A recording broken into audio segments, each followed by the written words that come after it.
В эфире «Актуальное интервью», в студии Сергей Михедов. Здравствуйте. 28 декабря кинематографисты и любители кино по всему миру отмечают Международный день кино. О развитии регионального кинорынка поговорим с опытным продюсером, знатоком всех тонкостей кинодела Сарданой Савиной, руководителем государственной национальной кинокомпании «Саха-фильм». Сардана, здравствуйте. Здравствуйте. Сколько картин ежегодно снимают кинематографисты Якутии? Какие жанры полюбились нашим зрителям? Ну, судя по этому году, то порядка 7 картин в год.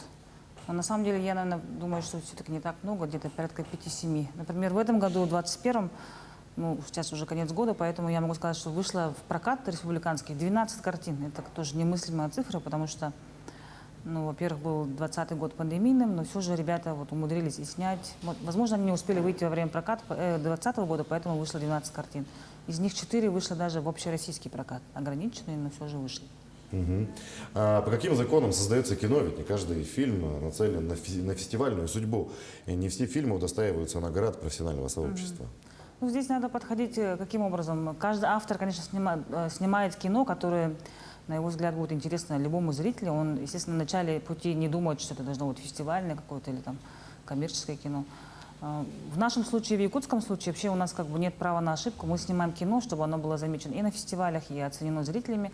Тогда как в большом кино, скажем, мировом, да, чаще всего бывает так, что вот есть, скажем, чисто коммерческое кино, тот же Голливуд, например, да, который не претендует, возможно, на большие какие-то фестивальные награды, но есть сугубо авторское кино, которое идет чисто вот по фестивальному направлению, да. Но у нас, как я говорила сейчас вот ранее, получается, якутское кино нацелено так, чтобы просто понравиться зрителям, чтобы зритель оценил, и та история, которая была заложена, она донеслась как бы до большого количества людей. Поэтому и желание попасть на фестиваль и быть успешно прокатанным, как бы вот два направления, за которым следуют наши создатели. Угу. Расскажите об авторах, чьи фильмы уже знают во многих странах мира. Ну, прямо сходу так и не скажешь, но в целом якутское кино у нас сейчас очень стало известным, бесспорно. Мы являемся среди регионов нашей большой страны лидерами. За нами следят, за авторами следят, бесспорно. Я надеюсь, что кроме тех авторов, которые сейчас активно работают, появятся новые имена. Но на сегодняшний день, например, известны это вот Эдуард Новиков, Любовь Борисова, Дмитрий Давыдов, Степан Бурнашов. Вот я, например, их выделила бы, да? Особенно вот последние ребята Степан и Дмитрий, они вот в этом году тоже удостоились нескольких призов за свой фильм «Новый Ит».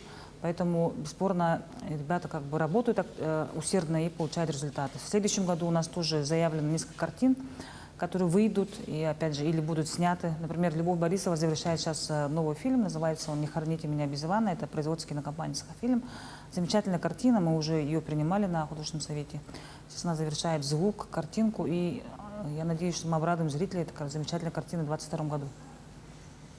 Угу. Ну, не секрет, что в последние годы якутское кино получило популярность, да, набирает обороты. Может быть, по каким-то признакам узнают якутское кино в мире? Может быть, есть какие-то основные признаки? Да, есть такое. То есть в нашем кино есть свой язык, бесспорно. Он очень сильно, ну, не сказала бы, что очень сильно, но определенно есть свой почерк. Он, конечно, основан на нашей культуре, на нашем языке, на нашем мировоззрении, философии народа. Поэтому отличить, скажем так, сугубо якутскую историю от той же там, корейской, конечно, бесспорно можно, да? Поэтому некоторые, скажем, кинокритики, наведы видят здесь истории больше связанные с отношением человека с природой, например, да? То есть то, что человек все-таки больше часть природы, и его действия, как бы плохие или правильные, они все равно как бы отображаются в окружающей действительности.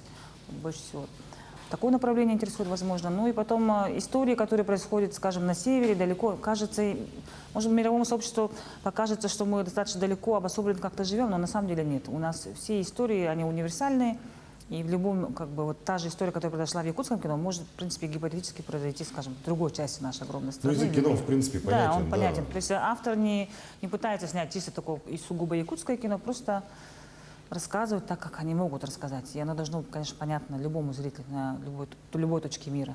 Угу. Может быть, наши режиссеры уже начинают работать на российском рынке с российскими актерами, или, может быть, выходят на международный рынок? Расскажите об этом. Ну, постепенно, конечно, есть желание у любого продюсера, у любого автора выйти, скажем, за пределы республики. У нас, конечно, устоялся хороший прокат внутри республики. Я, конечно, надеюсь, что он вернется в предыдущие допандемийные показатели, потому что, конечно, в пандемийное время показатели очень сильно снизились, до минус 50 сборов, да, что очень грустно. Ну, зато появилась возможность заработать, например, там, на стриминговых площадках, онлайн-продажи, да. Ну, а так, конечно, чтобы выйти в более широкий прокат, нам, конечно, нужно развиваться в сторону вот, расширения, в сторону России, скажем, да, за рубеж, например, тоже двигаться. И у нас уже есть опыт работы с другими командами из других регионов, есть опыт, когда мы приглашаем известных актеров в свое кино. Это уже все есть. Я думаю, что это уже как бы будет уже обыденностью, не будет как бы удивлять людей, да, все больше и больше. Потому что к нам есть интерес, и у нас есть интерес в ту сторону. Но если говорить о киносборах, растут ли цифры вообще в целом? Нет, сейчас в пандемийное время, конечно, сборы немножко удручают, потому что и кинотеатры там некоторые закрывались. Есть такое. Ну, мы надеемся, что вернется все, потому что якутское кино, оно стало на ноги в свое время благодаря любви зрителя, якутского зрителя, да, всех жителей республики, которые ходят в кино. Поэтому мы очень хотим вернуть это, как бы, да, то, что было ранее. Ну, вообще, трудно ли добиться проката фильма на внешнем рынке? Может быть, какие Конечно, регионы трудно. интересуются нашими фильмами? Расскажите Есть, об этом. есть, конечно, такое. Потому что если вы следите за кино и видите, что, в принципе, большой широкий прокат выходят такие картины, блокбастеры, которые имеют большие бюджеты, в которых уже заранее в бюджете заложено и продвижение, и реклама, да? У нас обычно такого не бывает. Но сейчас появились компании, которые, в принципе, интересуются и малым релизом, да? Когда не обязательно надо всю страну охватить, но какие-то вот определенные города, где есть интерес к якутскому кино. Потому что не только к якутскому, но сейчас вообще идет децентрализация вообще, когда в регионах тоже есть свое движение, да, свое кино. Это замечают, скажем, те же московские продюсеры или те, которые принимают решения, да, и они понимают, что надо тоже это направление поддерживать. Я думаю, что в будущем, наверное, с регионов будет много и кино, и имен новых, не только в Якутии, но и в других регионах тоже. Давайте поговорим о тонкостях производства кино. Как вообще появляются сценаристы? Как сценаристы, например, могут связаться с режиссерами? Как идет такая работа? Ну, я сама не была свидетелем, когда сам сценарист приходит уже с готовой идеей, да, но чаще всего бывает так, что режиссер сам как бы мечтает снять о чем-то, у него есть примерно концепт истории, и он уже работает в паре со сценаристом. Со сценарным делом у нас тоже обстоят дела, возможно, не очень прямо как хотелось бы, да, не очень много у нас профессионалов, потому что рынок очень маленький у нас, буквально мы друг друга все вот лично знаем, кто пишет, кто не пишет, вот так вот. Ну и потом, если идея стоящая, то они начинают развивать ее уже вкупе с продюсером, который возьмет за этот проект. Да? То есть здесь по-разному приходят ребята. То есть или сам автор, например, тот же сценарий, или режиссер сам, или продюсер как бы вот подталкивает идею, чтобы она реализовалась. Так вот. Ну потом мы знаем, сейчас в последнее время идет большая поддержка со стороны правительства нашего.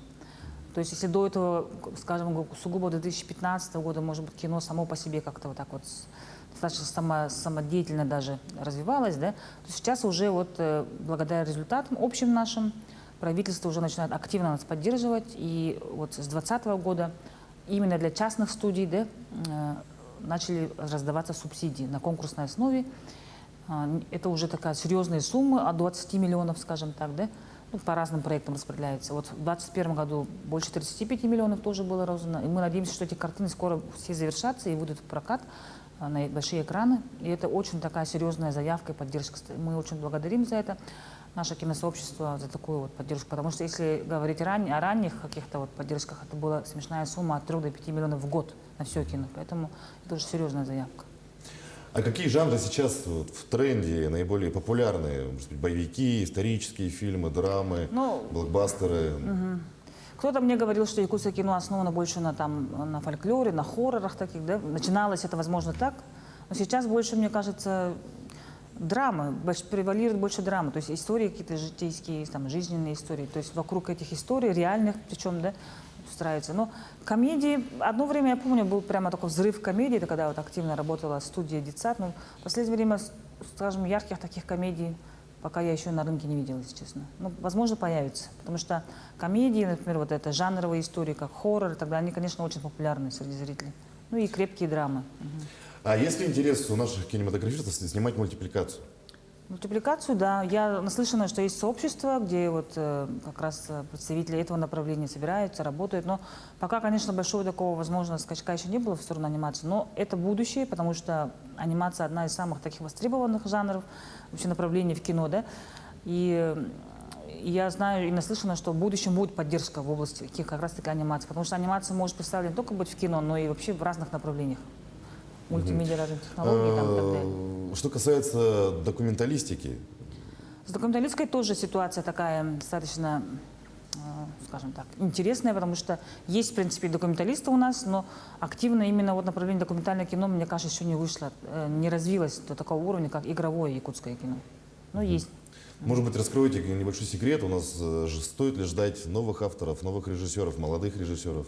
Бесспорно стоит, да, потому что если кино якутское заявило себе так громко, оно должно дальше развиваться, идти вперед, и, соответственно, какая-то должна быть преемственность. Если сейчас одно поколение кинематографистов работает, да, есть еще старше наши, мы их называем пионерами, сейчас получается то поколение, которое среднего возраста примерно, да, от 30 и выше, то за нами должны идти, конечно, ребята помоложе. И мы, естественно, с ними в тесном тоже связи работаем, общаемся, то есть никогда не бывает такого, что отказываем в консультациях, каких-то советах. И благодаря, вот не то что благодаря, но вот инициировали мы создание кинофестиваля, называется он «Республика кино», в рамках Сахафильма. И в этом году мы его провели, это было в декабре. И дело в том, что мы были удивлены фактом, что, конечно же, желающих снимать кино очень много, поступило очень много заявок. И когда мы проводили эти дни, там у нас был наплыв и зрителей, и ребят, которые хотят узнать о кино, потому что наши же авторы, которые сейчас реально работают, они делились своим опытом, начиная от сценарного дела, заканчивая продвижением своего фильма. Ну а как, например, начинающие режиссеры или сценаристы могут с вами связаться? Ну, со мной лично не надо связываться, но ребята обычно, которые хотят снимать кино, они, конечно, это работа как бы автора, лидера, потому что он должен вокруг себя аккумулировать творческую среду. Если у тебя есть команда, ты начнешь уже потихоньку реализовываться, найдешь себе оператора, ребят, которые будут помогать в съемках, историю вы начнете реализовывать. Это потихоньку. То есть надо показать, что ты умеешь, потому что бывают, конечно, амбициозные ребята, которые еще ничего не сняли, но уже заявляют себя как о режиссерах там, и так далее. Это, конечно, неверно. Надо попробовать самим. В принципе, совсем без бюджета это можно сделать. Тем более технологии позволяют, сейчас даже на телефон, в принципе, можно снять. Да. Если ты внятно владеешь языком кино, да, ты рассказываешь, умеешь рассказывать через этот визуал, то уже дальше вот помогут. То есть главное здесь начать. Да, начать. Не бояться и начинать.